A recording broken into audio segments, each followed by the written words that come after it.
The first verse is the most important sentence in the Buddhist tradition, possibly in any tradition. 4 lines in the Pali language, composed or gathered or remembered sometime in the 3rd century BC, that contain a complete philosophy of causation, a complete theory of suffering, and a complete practical instruction for changing the quality of a human life. Mind is the forerunner of all actions. All deeds are led by mind, created by mind. If one speaks or acts with a corrupt mind, suffering follows, as the wheel follows the hoof of an ox. Mind is the forerunner of all actions. Not circumstances, not other people, not the specific, external, completely plausible collection of difficulties that surround a life and that the ordinary mind points to when it is asked why the suffering is here, but mind. The specific quality of mind that precedes the action, the understanding, the intention, the orientation of the awareness that generates, moment by moment, the experience of being alive that a given person is having. And then, in the verse that immediately follows, with the symmetry that the Dhammapada uses throughout, the same structure applied in the other direction. If one speaks or acts with a serene mind, happiness follows as a shadow that never departs. A shadow that never departs. Not the happiness that follows when circumstances improve, not the well-being that arrives when the external situation finally meets the conditions the mind has been requiring. The happiness that follows the serene mind, the way a shadow follows a body, inseparably, continuously, not as a result of any particular external event, but as the natural consequence of the quality of mind that is generating the experience. These 2 verses are the whole of the Dhammapada. Everything else is elaboration. There is something that most people believe about their own unhappiness that the Dhammapada addresses directly, without apology, in its opening lines. The belief is, if the circumstances were different, I would feel differently. If the relationship were better, the health were better, the career were more aligned, the financial situation were more secure, then the mind would be at ease, then the happiness would arrive and would stay. Then the shadow would follow, as the verse says it does for the serene mind, but after the circumstances had been arranged to produce the serenity first. The Dhammapada inverts this completely, not the circumstances producing the state of mind producing the experience of the circumstances. This is not a denial of the reality of difficult circumstances. The Buddha, whose teaching the Dhammapada is collecting, was not suggesting that poverty and illness and injustice are neutral. They are not neutral. They matter. They cause real harm. The Dhammapada is making a more precise and more uncomfortable point. That within any given set of circumstances, however difficult, however unjust, however genuinely hard, the quality of mind that meets those circumstances is the primary determinant of the experience they produce. And that quality of mind is not a fixed property of the person, but a trainable capacity that the verses are offering to train. The Dhammapada, the title translates roughly as Path of Dhamma or Path of Truth, is the most widely read text in Theravada Buddhism and one of the most widely read Buddhist texts of any tradition. It is not a systematic treatise. It is an anthology, 423 verses organized into 26 chapters, covering topics from the mind to virtue, to the holy life, to the Brahman, to old age, to the enlightened person. The organization is loose, the verses sometimes consecutive in theme and sometimes seemingly random. The text moves the way wisdom moves, by image and contrast, and the specific, unexpected angle of vision that arrives not through argument, but through the well-chosen example. The verses are dense, each one a complete teaching. The tradition holds that the Buddha spoke different verses to different people in different situations, that the Dhammapada is a collection of contextual responses to specific human difficulties, addressed to specific humans who were struggling with those difficulties, that each verse was the medicine for the particular ailment the person who received it. This means, and this is the most practically useful thing to know when approaching the text, that the verse that strikes you, that lands differently than the others, that seems to be about something in your particular situation, may be the verse that was always yours. The Dhammapada has a structure underneath its apparent randomness, a philosophical architecture that organizes the 423 verses around a single project: the training of the mind. Not as a self-improvement project, not as the optimization of the individual self for better outcomes, as the systematic, patient, completely unglamorous work of examining what the mind is doing moment by moment, what it is grasping at, what it is aversive to, what it is confused about, and gradually, through understanding and practice, loosening the grip of the patterns that produce the suffering. Chapter 1, the twin verses, establishes the foundational principle. Mind is the forerunner. Quality of mind produces quality of experience. Train the mind, and you train the life. Chapter 2, Heedfulness.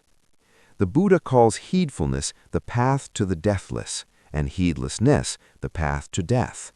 Not literal death, the death of the present moment. The life being lived as if it were not happening, the hours passing unattended, the conversation conducted while the mind is somewhere else, the continuous, low-grade, completely ordinary inattentiveness that the Dhammapada identifies as the primary waste available to a human life.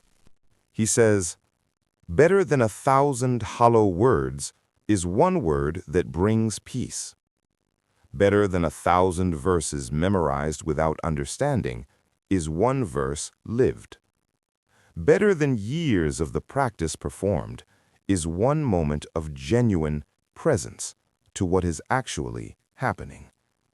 There is a verse in Chapter 8, The Thousands, that I want to stay with, because it is the verse that most directly addresses the question that most of us are actually living with. "Though one should conquer 1,000,000 men in battle, yet he indeed is the noblest victor who has conquered himself."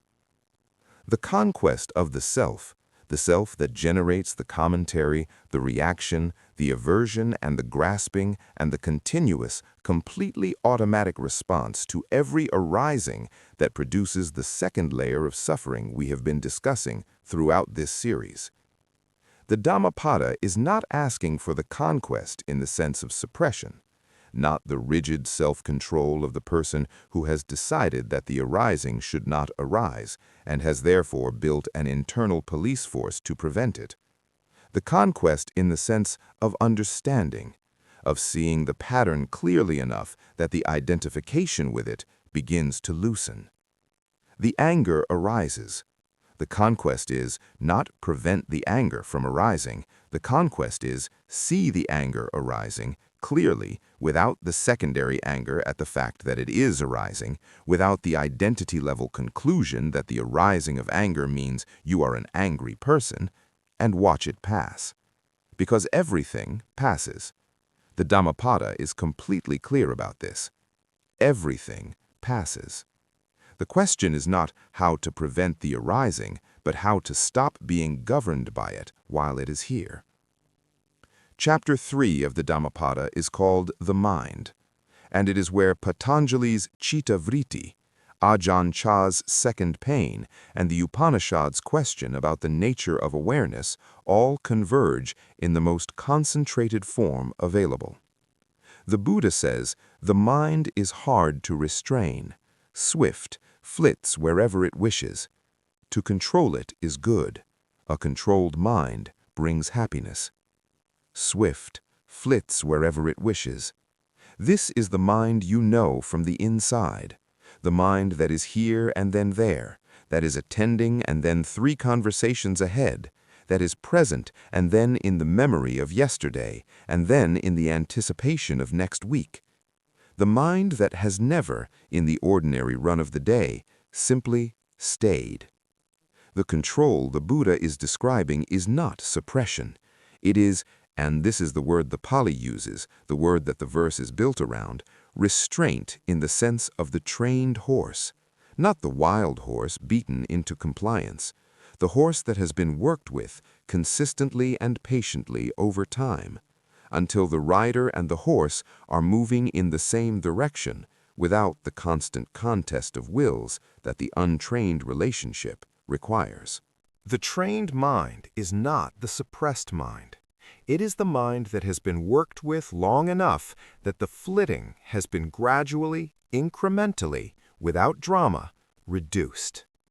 And what is reduced as the flitting reduces is the second layer, the friction, the suffering about the suffering, the commentary that multiplies the difficulty of every difficult thing. Now the bridge. Because the Dhammapada was composed for a specific audience, the Buddhist community of ancient India, people who had committed to the path and were working through its specific difficulties with the support of a teacher and a tradition. Most of us do not have that context. Most of us are engaging with these 423 verses across 2,500 years of distance, in a language that is not our own, in a life organized around entirely different priorities. But the mind that the Dhammapada is describing, the swift, flitting, forerunner of all actions mind, is not a historically bounded condition. It is the mind you woke up with this morning. It is the mind that has been generating the quality of your experience every moment since you were old enough to have experience. And the claim the Dhammapada makes in its first 2 verses and in every verse that follows is the claim that every tradition in this series has been making, each in its own language. The quality of mind is trainable. The suffering that comes from the untrained mind is not fixed. The shadow of happiness that follows the serene mind is not the exclusive property of people who were born serene or who live in circumstances that happen to support serenity. It is the natural consequence of the trained mind, and the training is available to anyone willing to begin. Here is what the Dhammapada asks of you, practically, today. First, read the first 2 verses as a personal diagnostic, not as philosophy, as a mirror. Read them in the morning, before the day has generated its demands, before the mind has begun its running, and ask honestly, what is the quality of mind I am bringing to this day? Not the quality you aspire to, the quality that is actually present, right now, in this morning, in the specific texture of the awareness that is reading these words. Is it serene? Is it troubled? Is it running? Is it here? The diagnosis is not judgment. It is information, the forerunner of the day. And the person who knows the quality of the forerunner has already done the most useful thing available to them right now. Second, find your verse. Read through the Dhammapada this week, slowly, not to absorb all 423 verses, but to find the one that strikes, that lands differently, that seems to have been written for the specific difficulty you are currently carrying. When you find it, and you will find it, because the text was composed precisely to contain something for the specific ailment of the person who receives it, sit with it. Read it in the morning. Write it somewhere visible. Let it work on the mind the way medicine works on the body, not through intellectual engagement alone, but through the repeated encounter that gradually, over time, changes the pattern it is treating. Third, practice heedfulness for 1 hour. The second chapter, Heedfulness as the Path to the Deathless. 1 hour, just one this week, in which the attention is brought back to what is actually happening every time it leaves. Not the suppression of the leaving, the noticing. The mind has left. It is now in the conversation from yesterday. Notice. Return. The mind has left again. It is now in the planning for next week. Notice. Return. The mind has left again. Notice. Return. This is the practice, the whole of it. 1 hour. With the simple, completely unglamorous, completely transformative act of returning whenever the leaving is noticed. Fourth, work with the first verse directly. Mind is the forerunner of all actions. Take one recurring difficulty in your life, one pattern that produces suffering reliably, that has been producing it for long enough that you know its shape, and ask the Dhammapada's question about it. What quality of mind precedes this pattern? Not the circumstances that trigger it, the quality of mind that was already present before the circumstances arrived, the expectation, the fear, the wanting things to be other than they are, the forerunner that the pattern is following. You do not have to fix the forerunner today. Seeing it clearly, with the Dhammapada's precision, without judgment, as information, is already the beginning of the training that the verse is pointing toward. I want to close with the final verse of the Dhammapada, not the most famous, the most final. Verse 423, the last word of the text, the place where the 423 verses arrive after all the teachings on the mind and virtue and the path and the holy life. The Buddha describes the Brahman, the truly enlightened person, the one who has completed the training, in terms that would have surprised his original audience, who associated the Brahman with birth and caste. He says, "Him I call a Brahman, who has gone beyond this shore and the other, who is free from doubts, who is settled, who is unattached, who has given up and is no longer possessed by the world." Gone beyond this shore and the other, free from doubts, settled, unattached, no longer possessed. This is not describing a distant, unachievable state. It is describing the natural condition of the trained mind, the mind that has been worked with consistently, patiently, over time, with the earnestness Patanjali required, until the grasping has loosened and the aversion has softened, and what remains is the awareness that was always there before the grasping began.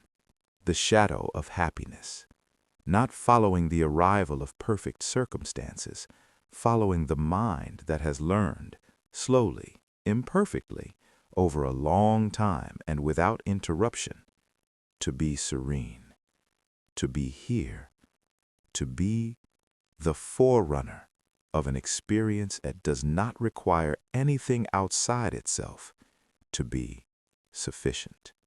The 423 verses, all pointing here, all pointing at the mind that is having this moment right now, and that can, if worked with, become the shadow that never departs.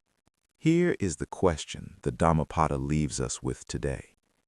Not from perfect serenity, from the first verse, from the beginning, which is where the practice always begins. What is the quality of mind you brought to this morning, before the circumstances arrived to shape it? And is that quality the forerunner of the day you want to be living? And if not, what is the one small training, the one verse, the 1 hour of returning that begins the work of making it something different tomorrow?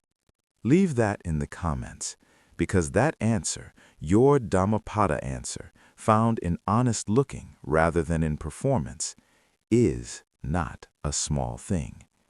It is the verse, yours, already written, waiting for the mind that is ready to receive it. I'll see you in the next one.